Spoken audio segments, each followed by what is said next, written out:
Place the robot vacuum upside down on a flat surface. Pull up on the rear caster wheel to remove it from the robot. Push firmly on the wheel to remove it from the wheel housing. Remove any debris from the axle.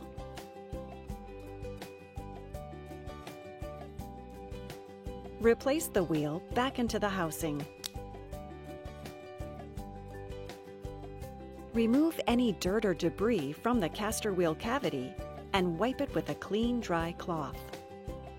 Reinstall the rear caster wheel back into the robot vacuum.